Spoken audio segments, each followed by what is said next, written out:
Hello guys, ગુજિન યુકેમાં તમારું સ્વાગત છે. તો આજે અમે તમને જણાવીશું કે યુકેમાં ડ્રાઇવિંગ લાઇસન્સ કઈ રીતના લેવું.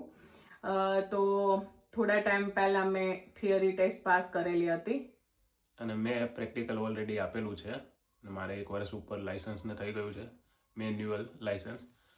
તો હું તમને જણાવીશ કે ફર્સ્ટ એટેમ્પમાં કેવી રીતે પાસ થઈ જવાય. અને મેં પણ ફર્સ્ટ એટેમ્પમાં થિયરી પાસ કરી છે. તો હું તમને આજે સ્ટેપ બાય સ્ટેપ જણાવીશ કે કઈ રીતના ફર્સ્ટ એટેમ્પમાં તમે પાસ કરી શકો છો.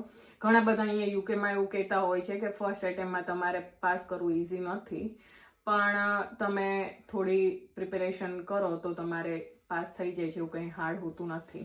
તો સૌથી પહેલાં તમારે DVSAની વેબસાઇટ ઉપર જઈને, ગવર્મેન્ટ ઓફ યુકેની વેબસાઇટ છે DVSA, driving vehicle standard agency કરીને, એના ઉપર જઈને તમારે પહેલા પ્રોવિઝનલ લાઇસન્સ એપ્લાય કરવાનું હોય છે. એના માટે તમને પ્રૂફ કે એવું કંઈક માગશે.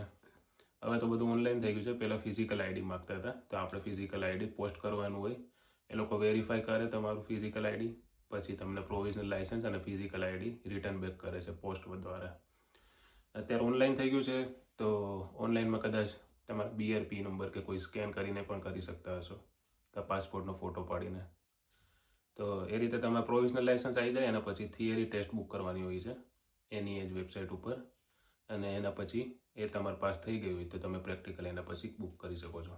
2 વર્ષનો ટાઈમ હોય છે પ્રેક્ટિકલ માટે. તમે થિયરી પાસ કરો ને પછી 2 વર્ષમાં તમારે પ્રેક્ટિકલ પાસ કરવાની હોય છે.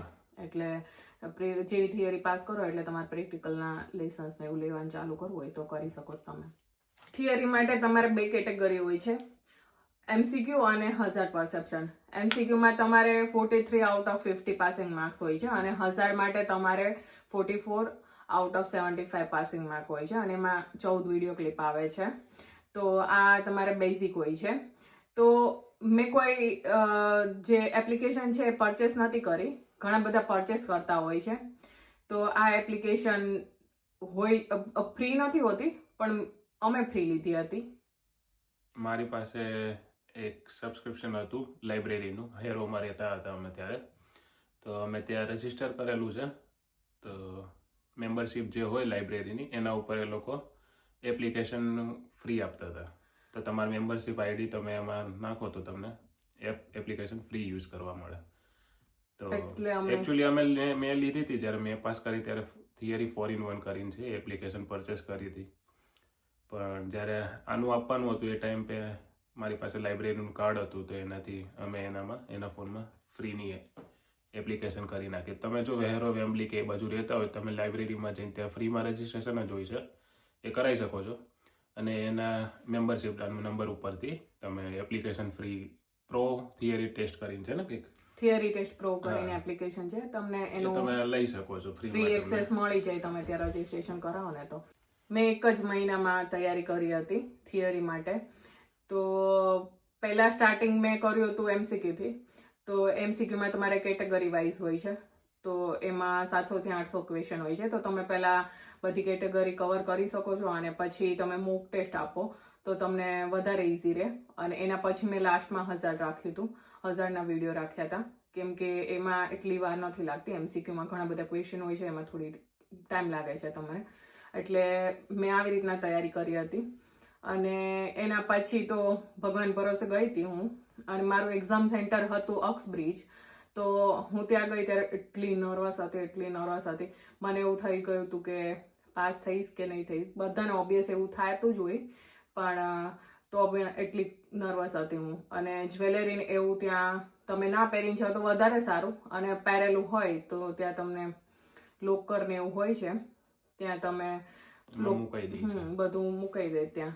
અને ત્યાં જાઓ એટલે તમે ડોક્યુમેન્ટ લઈને જાઓ અને બતાવો એટલે તમને કે ત્યાં બેસો તમે. અને પછી જેવો તમારો ટર્ન આવે એટલે તમને પહેલાં ચેક કરે અને પછી તમને કોઈ બી સીટ આપે, ત્યાં તમારે જવાનું. અને એક્ઝામનો ટાઈમ 1 કલાક ને 15 મિનિટ હોય છે.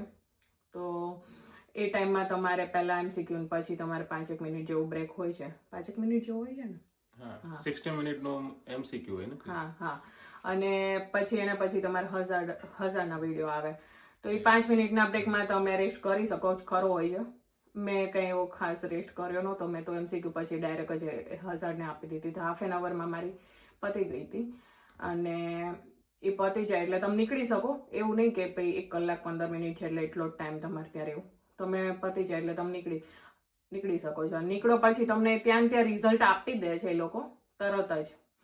તો જેવી હું નીકળી ત્યાં તરત જ રિઝલ્ટ આપી દીધું.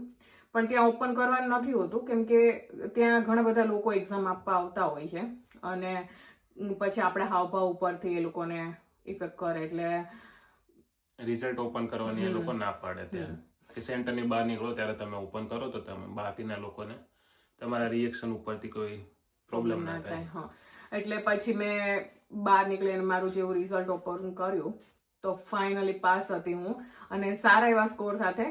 મેં એવી કોઈ એક્સપેક્ટેશન રાખી નથી કે એટલા સારા સ્કોર સાથે હું પાસ થઈ કેમ કે મેં મંથમાં તૈયારી કરી હતી અને મંથનો ટાઈમ મારા માટે બહુ ઓછો હતો. પણ મેં સારો એવો 1 કલાક ડેઈલી આપ્યું હતું. એવું નહોતું કે મેં 5-10 મિનિટ વાંચીને જવા દીધું. 1 કલાક 1 કલાક મેં આપ્યો હતો ડેઈલીનો. 30 ડેઝની આવે ચેલેન્જ જેવું હતું મારા માટે અને ફાઇનલી પહેલી વખતમાં હું પાસ થઈ એટલે મને બહુ જ સારું લાગ્યું હતું. અને પ્રેક્ટિકલ જે મારી બાકી છે એટલે થિયરીમાં મેઇન તમારે છે કે કેટેગરી વાઇઝ વાંચો. એમાં કેટલી કેટેગરી હતી?